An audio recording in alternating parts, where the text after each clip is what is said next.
अच्छा बोलिए। आत्म उद्धारक, धर्म प्रभावक, सोई दुनिया को जगाने वाले।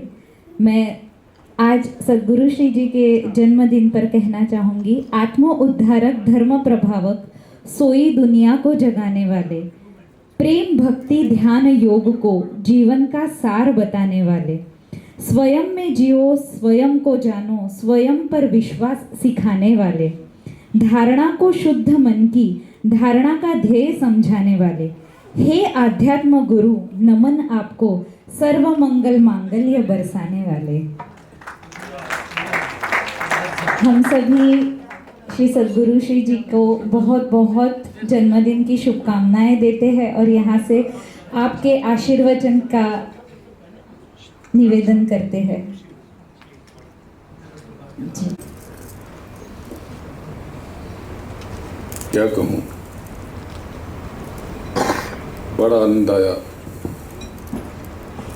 बहुत भावुक हुआ। और आध्यात्म में इस तरह के उत्सव का क्या काम? जिसने भी ये प्रश्न किया उसने न अध्यात्म को जाना न स्वयं को जाना। अध्यात्म बहुत विलक्षण मार्ग है। ये अपने भीतर जाकर के ये कहीं कुछ ढूंढता है, खोजता है। अभी ये जो केक रखा है ये तो पाश्चात्य संस्कृति है, हमें इसकी क्या आवश्यकता है? तो मिठाई है, मैं बस काट काट के बांट दूंगा। उत्सव का कोई भी बहाना हो, उस बहाने को हमें गले लगाना चाहिए। ये अध्यात्म का यम नियम आसन, योग के अष्टांग योग के यम नियम आसन प्राणायाम प्रत्याहार के बाद सबसे महत्वपूर्ण अंग है धारणा। आप जिस तरह से जगत को देखेंगे, जगत आपके लिए वही हो जाएगा। मैं अभी कल सुबह ही लौटा हूँ, लिखा कुछ और था, बात कहीं और चली गई। मैं अभी जून में ही लौटा और फिर कुछ हफ्तों के बाद मैं पुनः चला गया। तो जब मैं न्यूयॉर्क एयरपोर्ट पर उतरा, वहाँ से फिर न्यू जर्सी गया जहाँ मेरा ठिकाना है। मैंने एक बड़े स्टोर में एक थोड़ी कुछ आवश्यक चीज़ें लेनी थी, ज़रूरत की चीज़ें। तो मुझे एक बैग दिखा।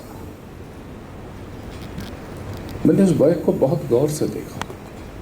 तो मुझे याद आया कि ऐसा ही एक छोटा हैंड बैग मैंने कुछ समय पहले भी लिया था। अब उस बैग को मैं बहुत गौर से देखने लगा। कमाल ये हो गया कि दूसरे दिन मुझे वही बैग फिर मिला। वहाँ से मैं ऑरलैंडो आया और वहाँ पे वो बैग फिर दिखा। और वहाँ से जब मैं लौटा टेक्सास की ह्यूस्टन में, तो वहाँ देखा तो वहाँ भी वही बैग। अब उस बैग के बारे में मैं जैसे जैसे विचार करता गया, एक एक करके मेरे पास 14 बैग इकट्ठा हो गए। यहाँ पर मंजू रुंगटा जी बैठी हैं, 6 बैग तो इनके पास छोड़ के आया हूँ, वो 10 लेके आया हूँ। आप जिस इसको धारते हैं, देखते हैं, निहारते हैं, आप वही हो जाते हैं। तो हम सब परेशान इसलिए हैं कि हम कहते हैं हम बहुत परेशान हैं। तो ये उत्सव, अगर आप उत्सव को निहारें तो ये जीवन उत्सव बन जाएगा।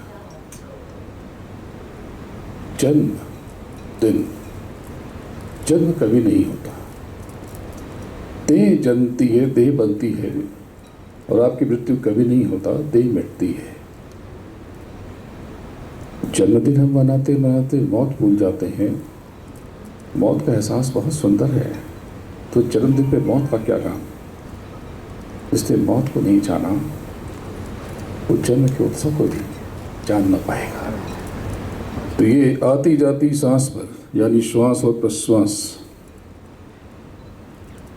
के बीच, अर्थात जीवन की उस अतिशत दौर पर जहाँ हर क्षण ठहरता है और फिर फिसल जाता है, वहीं कहीं एक और बरस चुपचाप फिर से बीत गया। और वो नाम है अनुभव। आज जब एक और जन्मदिन आया तो जैसे लगा कि कोई मौत पुकार रहा हो कि तेरे हिस्से की सांसों में से एक साल और कम हो गया। आप सबकी शुभकामनाएं मिली सामने से और संदेशों के माध्यम से, तो आपके भेजे हुए कहे हुए हर शब्द जैसे कोई चुपचाप चल रही बात ही हो, जिसकी लौ आंधी में भी नहीं डूबती। आपके संदेशों में जो दुआएं हैं वो महज शब्द नहीं हैं, वो तो जैसे किसी पुराने रिश्ते की पेशानी पर हाथ तक कर कहे गए वो अल्फाज हैं जिनमें सांसें भीग जाती हैं। आपके संदेशों में, आपकी आंखों से छलकते हुए प्रेम में वो मोहब्बत जो न मांगती है न जताती है, बस आपके भीतर से बहती है जैसे आत्मा के किसी पुराने घाट पर गंगा। आपकी शुभकामनाएं बता रही हैं कि मैंने सांसों की जो पूंजी पाई है वो मैंने दूसरों के लिए जो खर्च भी की है वो ज़ाया नहीं हुई, मेरे साथ साथ चल रही है। कभी कभी आईने में चेहरा देखते हुए लगता है कि ये मैं हूं। आप सबको लगता होगा ये वो सारे मौसम जो हम में से होकर गुजरे। सिर की हर सफेद लट में एक कहानी है, रूहानी, किसी इंतजार की, किसी बिछड़ाव की, और वो सबब सराहने लिपटी हुई चुप है, जैसे माँ की चुप्पी जब वो आपकी तकलीफ को जानकर कुछ भी नहीं कहती। ये जो दाढ़ी के सफ़ेद बाल हैं भुट्टे की तरह, कभी काले होते थे, अब सफ़ेद होकर कुछ और दास्तां कहना चाहते हैं। जिंदगी की चौसर पर जिन्हें खिलाड़ी समझा था, कई बार जो मोहरे हमें दिखते हैं वे असल में वक्त के हाथ में थमी हुई गोटियाँ होती हैं, जिन पर हम दांव लगाते हैं और जिनके लिए हम सब कुछ लुटा देते हैं। वही शायद उस खेत के हिस्से में ही नहीं थे, बल्कि वो तो उस लम्हे की एक परछाई थे जो आज नहीं है कहीं नहीं। कभी कभी सबसे बड़ा धोखा चेहरों में नहीं, अपने चुनाव में हो जो हम चुनते हैं। हम सोचते हैं कि हम वजीर के साथ चल रहे हैं, पर वक्त के किसी मोड़ पर पता चलता है कि वो तो प्यादा भी नहीं था। जिंदगी के कुछ पैराग्राफ हमें दिलकश बना देते हैं। कुछ अनुभव ऐसे होते हैं जो भीतर उतरते नहीं, बस अटक जाते हैं गले की इस गांठ में, जहां से न तो विष बाहर निकलता है न अमृत भीतर जाता है। ये वही दर्द है जो राम ने सीता के वियोग में नहीं कहा, कृष्ण ने राधा से नहीं जताया, और बुद्ध ने अपने पिता को नहीं समझा। कुछ लम्हे ऐसे होते हैं जो बाहर से मौन हैं और भीतर संघर्ष कर रहे होते हैं। नीलकंठ होना केवल विष पीना नहीं होता, वह तो उस वक्त को अपने भीतर रोके रखना होता है जिसे रो भी नहीं सकते और छोड़ भी नहीं सकते, उसे बस जीना होता है।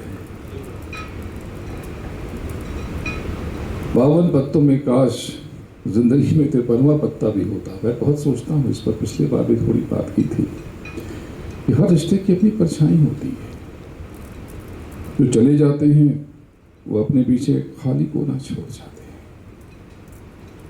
जैसे घर के आंगन का कोई पुराना तुलसी का पौधा जो अब नहीं है, पर जिसकी जगह पर अब धूप भी टिकती नहीं, वो भी उसे ढूंढती है और न पाके निकल जाती है।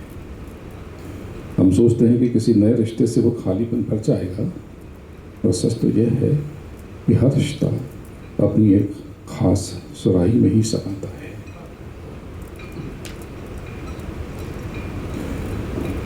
कोई और उसमें उतरता ही नहीं। जिंदगी कोई ताश की कट्टी नहीं जहां नया पत्ता खोया हुआ करते। यहां तो जो छूट गया वो अमिट रह गया। और आज ऐसे हर साल हम इकट्ठा होते थे। एक और किरदार यहाँ पे रहता था, कभी बैगनी, कभी हरे, कभी गुलाबी, कभी लाल, कोट पहने और मफलर बांधे। आप सबके परम प्रिय धीरज जी,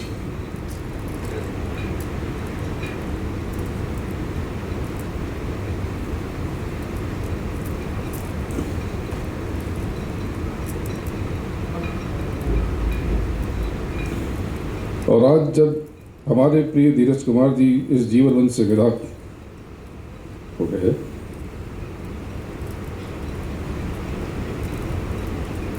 मैं उस समय अम्स्टरडम में था जब विवेक जी का फोन आया। बहुत बेचैन थे। विवेक जी सोमा जी गए। मैंने प्रशांत अवाज जी को फ़ोन किया, इन्होंने सीएम साहब को फ़ोन किया। और जब वहाँ से JFK लैंड हुआ और गाड़ी में बैठा तो लगा कि सब कुछ नहीं है। तो मैंने कई लोगों को और विवेक जी को भी कहा कि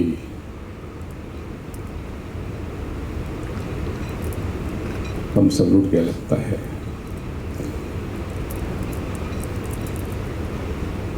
जब वो गुजर गए तो भीतर ऐसे कुछ ऐसा टूटा जैसे किसी पुराने किरदार की अंतिम पंक्ति मंच पर गूंज कर थम गई हो। वो केवल अभिनेता नहीं थे, भारतीय फिल्म जगत के भीष्म पितामह कहता था मैं 55 साल से डटे हुए थे। शास्त्रीय गरिमा, व्यवसायिक शालीनता और मानवीय ऊष्मा के जीवन प्रतिरूप। हम सब से और मुझसे उनका रिश्ता बाहर से नहीं, रूह से था, आत्मा से था। वरना आज इस मौके पर मैं उनका जिक्र क्यों करता, मैं निकाल ही नहीं पा रहा। उनकी हर भूमिका एक जीवन दर्शन थी और उनकी हर चुप्पी में सन्यासी की शांति। आज उनका न होना मेरे भीतर बहुत कुछ खाली कर गया है। शब्द कम है और ये जो छल छलाने को आमाता है वो भीतर ही गुम है। तो खैर, आज इससे ज़्यादा कुछ कह नहीं पाऊंगा। सोचा था बहुत कुछ, लिखा था बहुत कुछ, तो शब्द अब थक गए। मन की भीगी मिट्टी पर लफ्ज़ों के पांव भारी लगने लगे हैं। पर एक बात जरूर कहना चाहूँगा, ये आप सबकी दुआओं की जो छाया आज मिली, हेलो, सदगुरु वो मेरे लिए किसी तपस्वी की तपस्या का फल है। एक मिनट दे तो बंद नहीं। यह कोई आम उत्सव नहीं।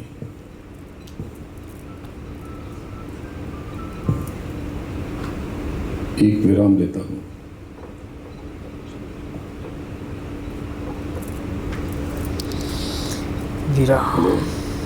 सोच और अपनी क्रोध और बेचैनी, ये सब भी आज मुझे सबमिट कर दे दो। जीवन को जीना बहुत मुश्किल है और बहुत आसान है। आप उन चीज़ों को अपने भीतर जमा ही मत करो, विचार ही मत करो जो आप नहीं चाहते। जो आप पाना चाहते हो देना सीखो।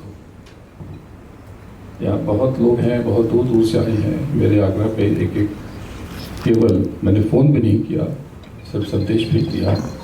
ये जो बीच में बैठे हैं, मैं सच कहता हूँ कि इनसे व्यस्त कोई संगीतकार नहीं है और संगीतकार की बात नहीं है। मैंने इनको उल्टा, इतना सकारात्मक व्यक्ति मैंने बहुत कम देखा है। इनका नाम क्यों है आज? क्योंकि ये सब के नाम के पीछे पड़े हैं। ये सबको आगे बढ़ाना चाहते हो। न जाने कितनों की रोजी रोटी इनसे चल रही है, न जाने कितनों की रोजी रोटी चल रही है। तो जितना ये नाम बांटते हैं, जितनी ये मदद करते हैं, ये उतने विशाल और विराट होते जाते हैं। यही सूक्ष्म तकनीक है। आपको कुछ पाना है ना, आप बांटना सीखो, देना सीखो, हिचको मत। ज़रूरत पड़ने पे आप खुद को भी कुर्बान कर दो। तो बड़ा आनंद आया, बहुत कुछ कहना चाहता था, लिखा कुछ, कह गया कुछ। 3 यहाँ पर पद्मश्री बैठे हैं। दुनिया पद्मश्री, सरकार पद्मश्री कहती है, और मेरे लिए तो ये सब रत्न है, भारत के रत्न। और मुझे विश्वास है कि इन लोगों को, इनको, अनूप जी को, सोमा जी को, सबको ये भारत रत्न एक दिन जरूर मिलेगा। मन से मैं ऐसी बात नहीं कहता, लेकिन सच पे। और आज ये जो उत्सव हुआ, आखिर मैंने सब माहौल ही बदल दिया। आप सबने ऐसा उत्सव देखा नहीं होगा। फिर से 1 बरस और इंतजार करना पड़ेगा। तब तक के लिए खुदा हाफिज। जय गुरुदेव, जय जय गुरुदेव। आप सबका आभार व्यक्त करना चाहता हूँ। नाम लूँ तो किसका किसका लूँ। कई लोग विदेश से आए, कई लोग एक सिर्फ बुलावे पे सब कुछ छोड़ के चले आए। हमारे प्रोफेसर